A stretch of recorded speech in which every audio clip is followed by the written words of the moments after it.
Good morning, everyone, and thank you for attending today. I'm Constable Heather Cannon, and I will be your moderator. We have called this press conference to provide an update in relation to a homicide that occurred on Tuesday, October 22nd, 2019. On that day, a 26-year-old man from Stouffville was shot while outside an apartment building in Mississauga. With us today are Chief Nishan Duriappa and Inspector Martin Ottaway, who is in charge of the Homicide and Missing Persons Bureau. The Chief and Inspector will be taking questions after Inspector Ottaway has shared the updates of this investigation. I would like to remind you that this is an ongoing investigation and that some details of the case cannot be shared. This is to ensure that future court proceedings are not compromised. At the conclusion of this press conference, a news release will be issued. A full release of this press conference will be made available on the Peel Police social media platforms, which can be accessed through our website. I will turn the microphone over to Chief Duriappa. Thank you and good morning, everyone. Thank you for attending today and joining us for this news conference, which pertains to several arrests in a homicide investigation which originated from the death of an individual on October 22nd in Mississauga. The victim was a 26-year-old male named Mario Ibrahim. And part of the reason that I'm here just sort of to open this up before I introduce Inspector Ottaway as it relates to the details of the arrests is that, as you know, Peel Region's experienced significant events over the course of this summer and this year, many of which have gained significant media attention right across the GTA. This particular one also illustrates the connectivity with various incidents and also reflects the resolve required from our homicide investigators and that we do show conclusion to them in a successful outcome. On this particular case, on October 20th, 2 days before the homicide, the victim in this case, was involved in a shooting which took place on the 401 and 427, during which he was uninjured. However, his vehicle sustained several bullet holes. Subsequent to that, on the 22nd, Mario Ibrahim was shot in a vehicle outside of a Mississauga apartment building. What I'd like to illustrate is the amount of resources that Peel Regional Police has devoted to this. The Homicide Bureau right now has over 80 individuals investigating a variety of different investigations and homicides that have occurred throughout this year and beyond. These investigations are long, protracted, require remarkable amount of resources, and the impact on the public is quite significant. As I spoke to you on the 20th, an incident happened on the 401 and the 427, which required our agency, along with the MTO and the OPP, to conduct a significant road closure, which no doubt impacts the GTA on the 401 in order for us to look for evidence, which I must say in this case was successful. We were able to find evidence days after the original shooting on the 401 and the 427. We know that the public and the community often wonder what's involved behind the scenes, and I must say I want to thank the public for their patience and their cooperation in this. As a result, that was key in resolving the substantive homicide and another incident which Inspector Ottaway will speak to. These are complicated investigations which our investigators take very seriously, and it's because of the hard work and cooperation of the public and witnesses that allow us to resolve these.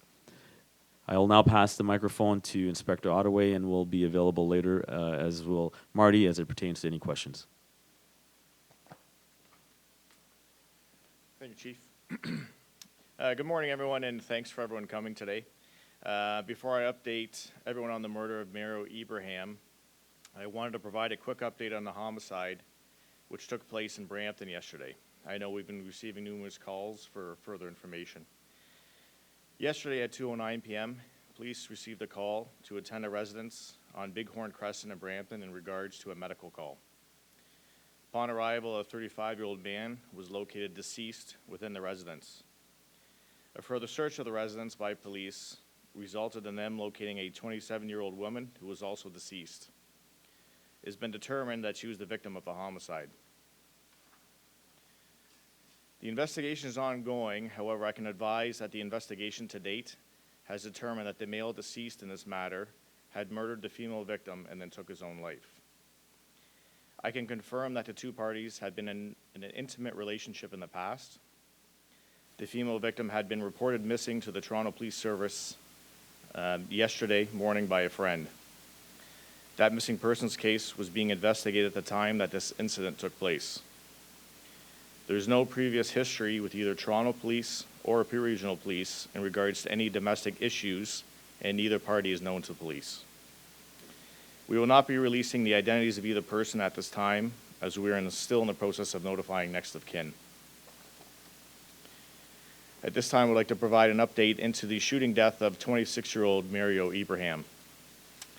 On Sunday, October 20th, 2019, at approximately 1:35 a.m., Mario left a business establishment located in Mississauga with a friend, and it was in a vehicle traveling eastbound on Highway 401, approaching Highway 427, when a dark-colored SUV pulled alongside the vehicle and shot at them several times. The vehicle was struck numerous times, but neither Mario or his friend were struck by any of the gunfire. Shortly afterwards, the incident was reported to Toronto and Peel Police Services. 2 days later, on Tuesday, October 22nd, 2019, at 11:47 p.m., Mario attended an apartment building located on Webb Drive in Mississauga. Upon driving to the front of the building, a lone male walked up to the vehicle and shot Mario multiple times. The suspect then fled in a dark-colored SUV. Despite the best efforts of emergency services, tragically, Mario succumbed to his injuries at the scene. As a result of an investigation undertaken by our Homicide Bureau, we are pleased to announce that we have made arrests in this matter. The investigation has determined that the shooting was planned and premeditated. On Wednesday, December 4th, search warrants were executed at residences in both Mississauga and Brampton. Brandon Drake Simon, a 24-year-old man from Mississauga, was arrested at that time for first-degree murder. It is alleged that he was the person responsible for shooting Mario Ibrahim. Also seized at that time was a brown 2012 Infiniti IFX SUV, which investigators are confident was used in the homicide of Mario Ibrahim and was believed to have been used in the attempted murder incident on the 401 on October 20th. We have also made a second arrest with the assistance of the Calgary Police Service. Our investigation determined that Melanie Christian, a 24-year-old woman from Mississauga, was involved in the murder of Mario Ibrahim. She was tracked to the Calgary area, where with the assistance of the Calgary Police Service, we were able to arrest Melanie Christian for first-degree murder. We're in the process of having her return to Ontario, where she is planned to attend the Ontario Court of Justice in Brampton tomorrow morning. The investigation into the attempted murder on October 20th is continuing, and we anticipate that further charges will be laid in this matter.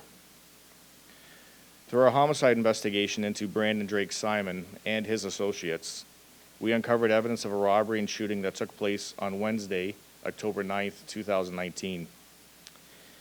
At 1:41 a.m., officers responded to a shooting call at a adult entertainment club located on Invader Crescent in Mississauga. Investigation determined that a female was robbed of money and property and that shots had been fired. No one was struck by any of the gunfire at that time. During this robbery, the same dark-colored Infiniti SUV used in the homicide was used in this robbery. On Wednesday, December 4th, during search warrants that are being executed in relation to the homicide investigation, Jason Williams, a 38-year-old man from Brampton, was arrested for robbery and firearm-related offenses. During the course of his arrest, we located a loaded 9mm handgun. Another suspect involved in this robbery incident and currently wanted for robbery and firearm-related offenses is Justin Malcolm, a 34-year-old man from Brampton.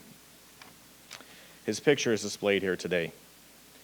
He is to be considered armed and dangerous, and we ask that if anyone sees him or knows of his whereabouts, to not approach him and call 911. I encourage him to contact legal counsel and turn himself in. Anyone who assists Justin Malcolm evade his arrest will also face criminal charges.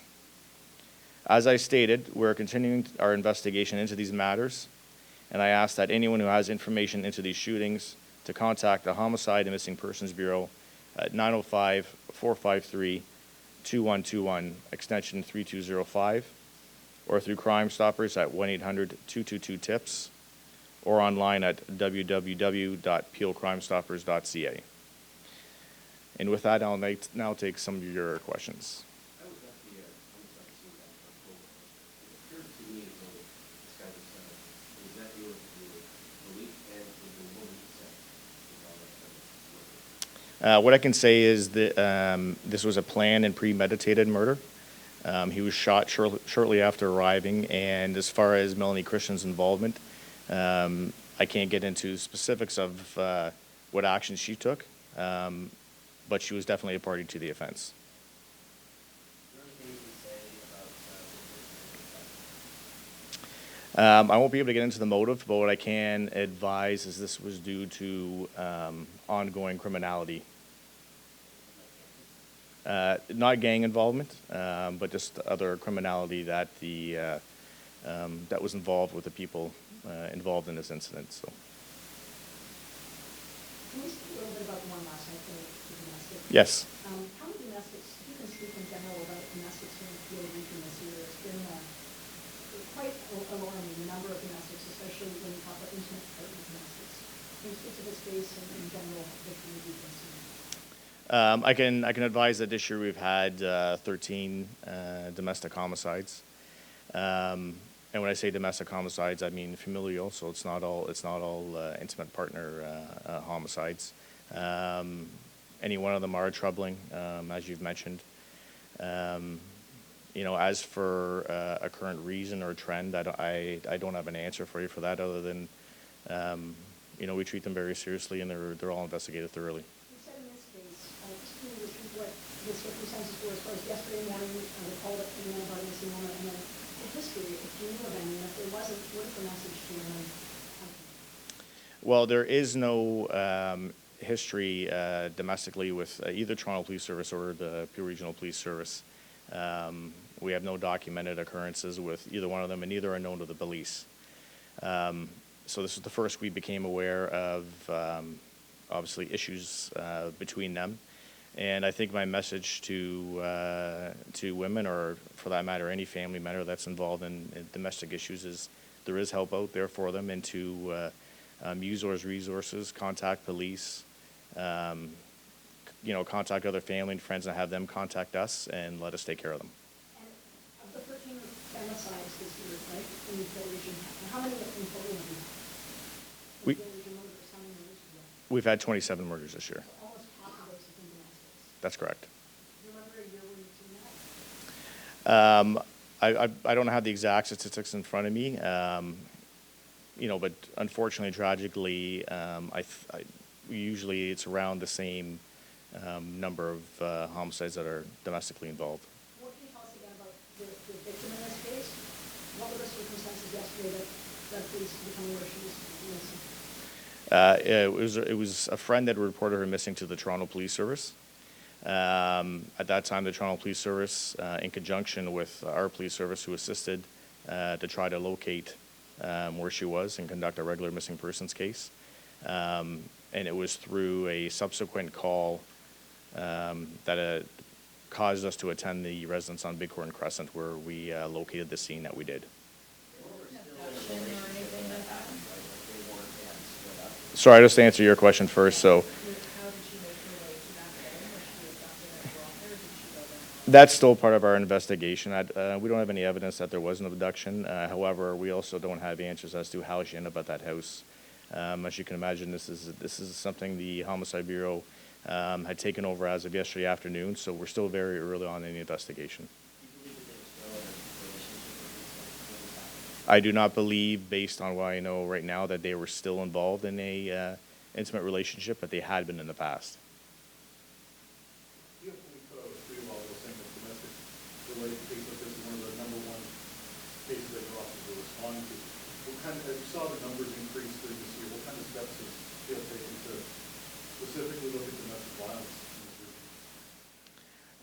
Well, I think we've got a number of initiatives that we take as far as with domestic violence in the region, whether it's through our criminal investigation bureaus and domestic violence investigators, whether it's through corporate communications and getting messages out there to them that there is help out there for them, various different social services that are available for women, or for that matter, any family members that are experiencing domestic violence, that they can reach out there and get help. But there was no previous relation with those responders, nothing restraining or nothing against the gentleman in this case? In this case, there's absolutely nothing documented at all. There were no warning signs that we're aware of or that we've uncovered so far in our investigation that there could have been some type of intervention that had taken place. How long was she missing for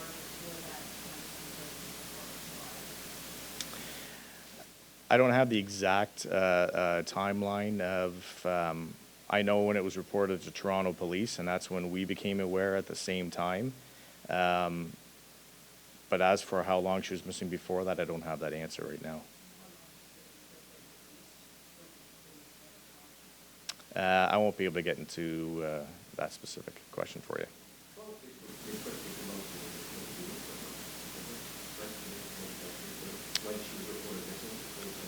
Yes, Toronto Police was active in our area in order to look for her. And that's unusual for somebody who's done this for a short period of time. No, I think it all depends on the circumstances of the case. What we're, how quickly we get into different areas. It's all different aspects of the case that lead us that way. Which leads to my next question. Was there an incident that brought the attention of this woman to her friend who called the cops, and the cops were concerned about the field to look for her? It just seems everything happened so quickly. I'm just wondering, was there more to that situation in Toronto? I don't want to get into exactly what she had said in a statement, other than that she did have some concern for her friend, and as a result of us tracking movements of the victim, it led us to an area in Brampton, and then we assisted Toronto Police Service from there. So it was yesterday morning she was reported missing, but we don't know how long. I believe the exact time may have been Sunday later in the day. It was between Sunday and Monday when that's when the victim had approached Toronto, or not the victim, the victim's friend had contacted Toronto Police Service. Yes. I wanted to go back to this case here, Inspector. If you wouldn't mind explaining, you mentioned another name as well, sort of explaining how it all ties together with Justin and the other shooting and the robbery and how it's established. Yeah, so through our homicide investigation and our investigation into Brandon Drake Simon, and obviously who his associates were, and through that investigation, we became aware of Jason Williams and Justin Malcolm. And through that investigation, we determined that they were responsible for the robbery and shooting that took place on Invader Crescent in Mississauga. So could they be tied into further into this case specifically, or is that a separate thing? As I said, our investigation into the homicide and attempt murder is ongoing. We anticipate further charges and arrests, and both Justin Malcolm and Jason Williams are being investigated for any involvement, if any, with the homicide and the attempt murder. Anything that you could share as far as what you believe the reason has been that the region of Mississauga has seen more of these types of, particularly violent cases, involving firearms on the homicide? I know you said that there's not necessarily any connection to this case, but the mayor has talked over the last little while about an ongoing gang war or short war. I mean, what is it that changed that it seems that the issue is finding? Well, I think each case is different. So it's kind of hard to draw a link between all of them as to, we obviously through our investigation determine why homicides and these shootings have taken place and what the motives are. And I can say the majority of homicides involving the shootings usually involves some criminal element as part of the motive as to why they're taking place. But as far as any specific links to them all, I mean, that's still that's still like an ongoing investigation as far as, you know, we're concerned, with ones that we're still looking into. But not necessarily, there's a link or similar cause for all of them that have taken place. I hear what you're saying, and, you know, Field and the other is fine, it's a big crime. But we're hearing stories now, when you're installing, or cameras are being installed along the 410 or actually, and so there's concerns about, you know, people shooting into cars, on the highway. That didn't happen. So is there anything that you can share and let us into, why that is? I'll let, I think the chief wants to respond to that question. Sure. I think, thank you for the question. I think, you know, if we could aggregate like a totality of explanations of why we see, you know, trends, I think that would be a really easy solution to solving these issues. But as you understand, it's really a confluence of different problems that bring us to it. I think, you know, let alone the intimate partner, family violence element to it, which is, you know, doesn't maybe enough garner the attention that we see. There's a bit of a story behind that which requires us to build community resiliency. I think the earlier question is to what can we do to encourage the public. Even though we don't have a track record of police reports for some of these victims, doesn't mean that people in these individuals' lives aren't aware that they are being victimized. So, you know, that's a whole subset that needs to come. The whole gang violence, and I've said this before, is gun violence, whether it be the substantive crime that leads individuals to conflict, are symptoms of the underlying behavior. The gun violence itself, we know, you know, wholeheartedly that there can be small groups of individuals in conflict with each other that are responsible for the totality of events happening. Some of them are, you know, homegrown right here in Peel region. Some of them have connections, as we know, right across the GTA. And I think our ability to put a resolve to, you know, retaliatory events, which we know is also a cause, can be as a result of a small group of people causing repeated events. And that explains why we have seasons of, you know, spikes. You know, sometimes the criminality of the individuals involved are already being investigated. Perhaps they're suppressed for a period of time. And then, as we know, we've seen many of them back out on the streets again. And we see, again, back to spikes. So to Inspector Ottaway's comments, we know that, particularly to the gun violence, it's a small, relatively small, I'm not saying it's, you know, just a handful, group of individuals that are involved in this environment. And they can single-handedly change the public's perception of what geographic region feels like. And so, you know, our narrative continually is, you know, just for the example of today's announcement, not only is it one homicide, but 2 days before, it's a public shooting on a 400 series highway. And within a month prior is also another shooting at an establishment within the municipality. The interrelatedness of 3 to 4 people, plus or minus, can have a significant impact when people don't understand the connectivity between incidents. Sorry to jump between cases, but your counterparts in Halton region recently made a change to the way that they report on some of the abuse, domestic abuse that happened in cases. I want to know if you think that again would be something that could be a change in the Yeah, so again, just for clarity, I think what's happened in the policing sector period is this overall awareness of how we have historically managed the investigations or receipt of information related to intimate partner violence. And as we become more aware of, you know, the determinants of people being victimized, our systems have to change too. And I think what's happened across policing is this awareness of how we intake reports, how we classify them, how we resolve them. And it, as you know, has had significant attention in the media as it pertains to the statistical record of them. What's happened in neighboring jurisdictions is also happening here. In Peel region, we have, you know, commenced the same process to review our intake investigations, the recording of sexual assaults.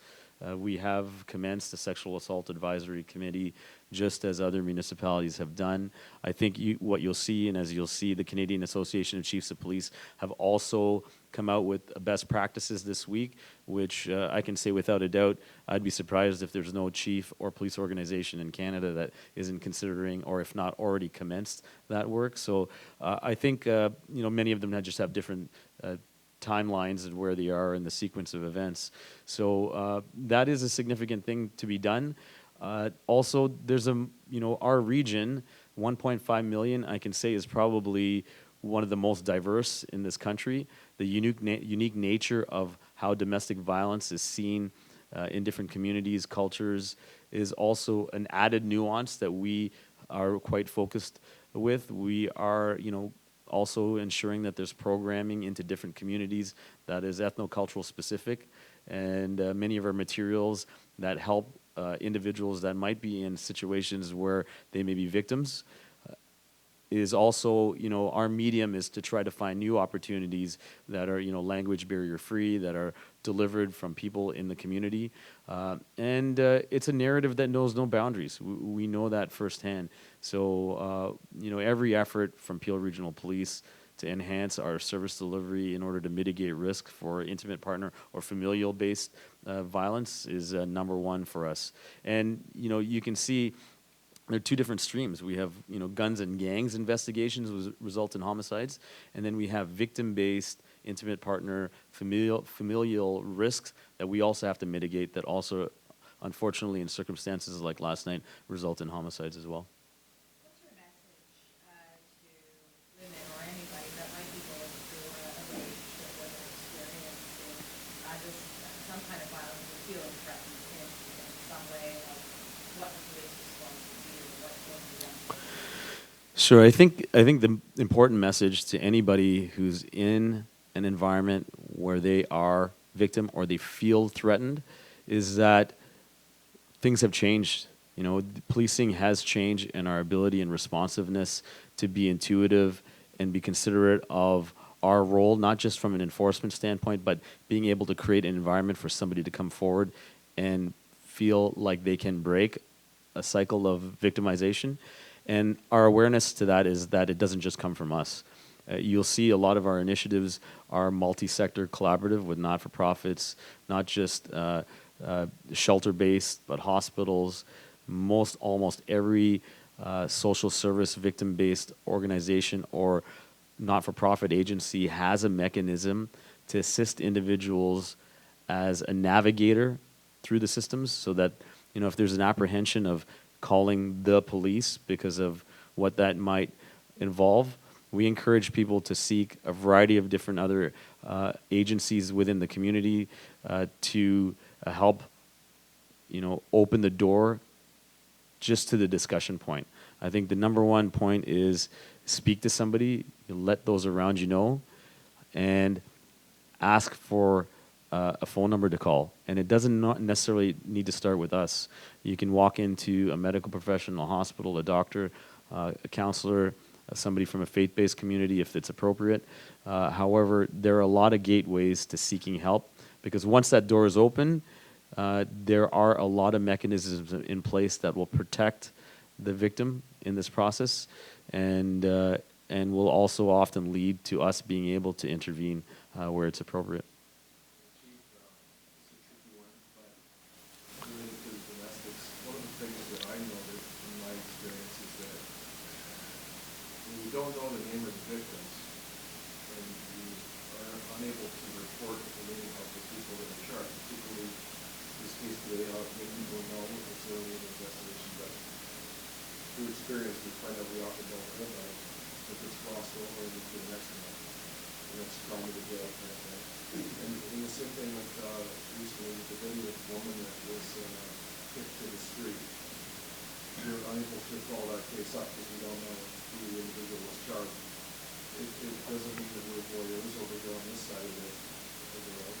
I think it comes back to what we talked about with the public caring about this and seeing if these victims and who the perpetrators are and doesn't fall into the course. Do you have a comment on that? Is that something that you can No. go further? Thank you, Joe. That's a great question, because, clearly we have a role to inform the public where it pertains to public interest on matters like domestic violence, particularly when it's quite public. And it is a struggle for us too, because we know that we don't necessarily aren't the gatekeepers for the moral will of the public. However, you just need to know from me as a chief, and there are many chiefs that do that, where it's appropriate to identify a perpetrator because it draws the highlight for public interest, we will do that. And the ones where, because of the specific nuances of, in this case, domestic violence in a public forum where it's been videoed and relayed multiple times, is particularly because of the individual involved and the nuances as it relates to that victim. There was a legitimate concern on identifying, anything additional that would go to identifying the victim, because as you know, in some communities, and it's not a secret, there's some stigma attached to domestic violence that is tough to unpack and break down. And we know that, back to my comment on some of the ethno-cultural dialogue in certain communities, we have a little bit of a longer road to travel in terms of making it easier for victims to come forward without having the stigma continue. So, I'm not sure if I really give a lot of clarity to that, but in that particular case, I'm confident that not identifying perpetrator was assisting. Are you going to be identifying the victim in this case? Because she goes on the record as homicide victim number 27. We saw this happen in Toronto recently, where there was a murder-suicide involving a couple. Young and Davis took 3 weeks for the Toronto police to identify the victim and the accused. Yes. When will we be releasing the names? So, Catherine, I think that's a good question. I think in this case, without overstepping my my visibility into the nuances of this particular investigation, I do know with 100% that the delay right now is as it relates to notifying next of kin. So, in this particular case is quite complicated, and to be able to tell you when that's going to be accomplished is going to be a bit of a challenge. On the challenging difficulties that you mentioned, the one thing that I can offer is that at the very least, providing a court date to reporters that can go and cover it, and if there's a publication ban or decisions about whether the names are released can be made by the media, as opposed to, that it covers off both sides of it. Because, in my feeling on it is that by not revealing, in that case, to do the video, I don't know whether that makes that woman safer or the people in the community safer or not. I'm not convinced it does. I think it's almost better to put more light on it.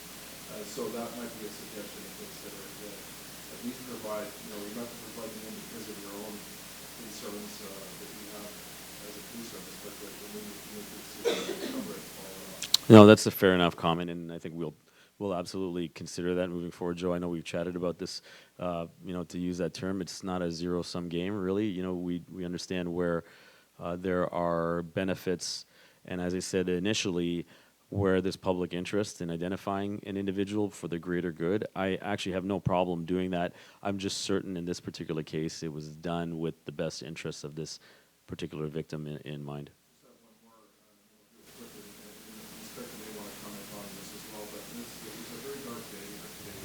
We're all shook up by what's happening. 27, the number 27, I think meets the most appeal is having insisted, even though it's happened once more.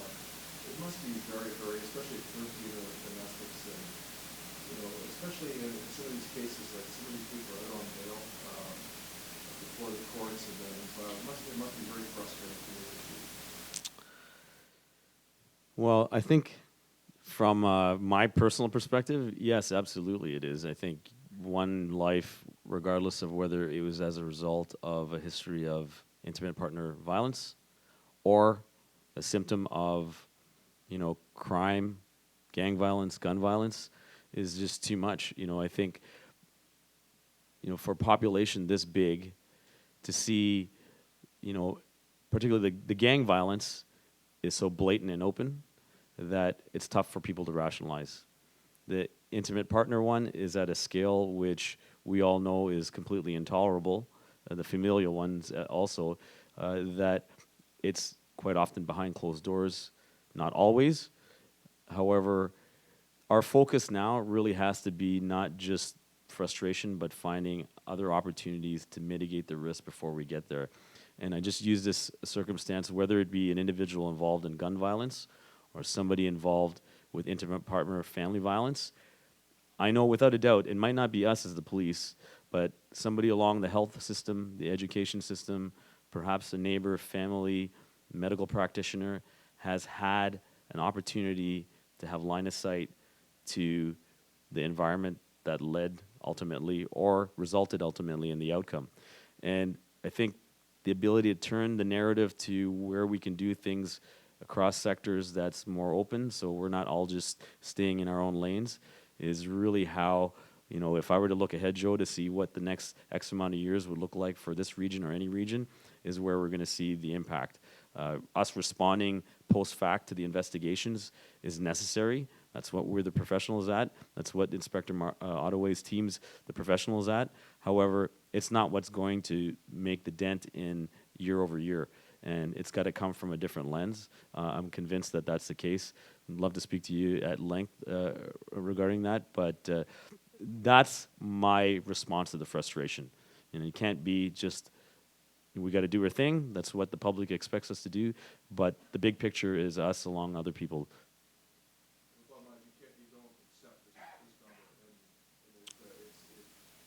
No, absolutely not. You know, not only are we looking at what happens to these offenders once they enter the court system, we're also thinking about what happens when they come out.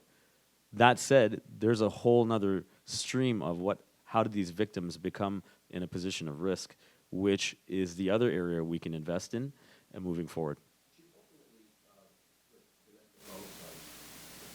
In my experience, that there's been a history of abuse in the elected homicide.